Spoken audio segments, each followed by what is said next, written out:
When you know your type, you know what is to be done with yourself, how to do it, from where to begin. The first thing is to note what comes first and what second. And the second might look very strange. For example, the active type can do the opposite very easily, that is, he can relax very easily. Gandhi's relaxation was miraculous. He could relax anywhere. So it seems paradoxical. One would think that an active type must be so tense that he could not relax. But this is not the case. Only an active type can relax so easily. A thinking type cannot relax easily. A feeling type finds it even more difficult to relax. But an active type can do very easily. So the second criterion is that whatever the type to which you belong, you can move to the opposite very easily. In other words, if you can move to the opposite, that is an indication of your predominant type. If you can relax very easily, you belong to the active type. If you can go into non-thinking,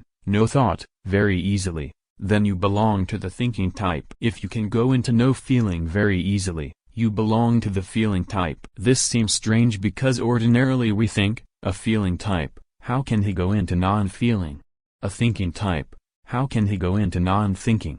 An active type, how can he go into non-action? But it only appears paradoxical. It is not. It is one of the basic laws that opposites belong together, two extremes belong together. Just like the pendulum of a big clock goes to the extreme left, then to the extreme right, and when it has reached the peak at the right, it begins to move toward the left. When it is going to the right, it is accumulating momentum for going left. When it is going left, it is getting ready to go right. So the opposite is easy. Remember, if you can relax easily, you belong to the active type. If you can meditate easily, you belong to the thinking type. That's why Buddha can go into meditation so easily, and that's why Gandhi can relax so easily. Whenever he would find time, Gandhi would sleep. Sleep was so easy for him. Buddha can go into non-thinking, Socrates can go into non-thinking, very easily. Ordinarily, it looks odd. A person who can think so much, how can he just dissolve thinking?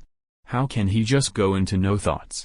Buddha's whole message is of no thought, and he was a thinking type. He has thought so much, really, that he is still contemporary. 25 centuries have passed, but Buddha still belongs to the contemporary mind. No one belongs to the contemporary mind as much as Buddha does. Even a present-day thinker cannot say that Buddha is out of date. He has thought much, centuries ahead of his time, and he still has an appeal. So whoever is a thinker anywhere, Buddha has an appeal for him because he is the purest type. But his message is got into non-thinking. Those who have thought deeply have always said to go into non-thinking, and the feeling type can go into non-feeling. For example, Mira is a feeling type. Chaitanya is a feeling type. Their feelings are so great that they cannot remain loving just toward a few people or a few things. They must love the whole world. This is their type. They cannot be satisfied with limited love. Love must be unlimited. It must spread to the infinite. One day Chaitanya went to a teacher. He had become enlightened in his own right. His name was known all over Bengal. He went to a teacher of Vedanta and put his head at the teacher's feet. The teacher was taken aback,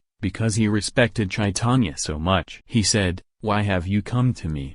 What do you want? You have realized yourself. I cannot teach you anything." Chaitanya said, "Now I want to move into vairagya, non-attachment. I have lived the life of feeling and now I want to move into no feeling. So help me." A feeling type can move to non-attachment, and Chaitanya moved that way. Ramakrishna was the feeling type, and in the end he moved to Vedanta. His whole life he was a devotee of the mother goddess Kali, and then, in the end he became a disciple of a Vedanta teacher, Totapura, and was initiated into a non-feeling world. Many people said to Totapura, "How can you initiate this man?" Ramakrishna?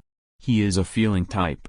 For him, love is the only thing. He can pray, he can worship, he can dance, he can go into ecstasy. He cannot move to non-attachment. He cannot move to the realm beyond feelings. Totapura said, "That's why he can move, and I will initiate him." You cannot move, he will move. So the second criterion to decide is if you can move to the opposite. See what the beginning is, and then whether the movement toward the opposite. These are the two things. And search within yourself constantly. For 21 days, continuously note these two things. First, how you react to a situation, what the beginning is, the seed, the start, and then to what opposite you can move easily. To non-thinking, to non-feeling, to non-action? And within 21 days, you can come to an understanding of your type, the predominant one. Of course, the other two will be there like shadows, because pure types never exist. They cannot. All the three are within you. Only one is more significant than the others. And once you know what type you are, your path becomes very easy and smooth. Then you don't waste your energy. Then you don't dissipate your energy unnecessarily on paths that don't belong to you. Otherwise, you can go on doing many things, and you create only confusion. You create only disintegration. Even to fail according to your own nature is good, because even that failure will enrich you. You will mature through it. You will know much through it. You will become much through it. So even failure is good if it is according to one's own type. Find out to which type you belong, or which type is predominant. Then, according to that type, begin to work. Then the work will be easy.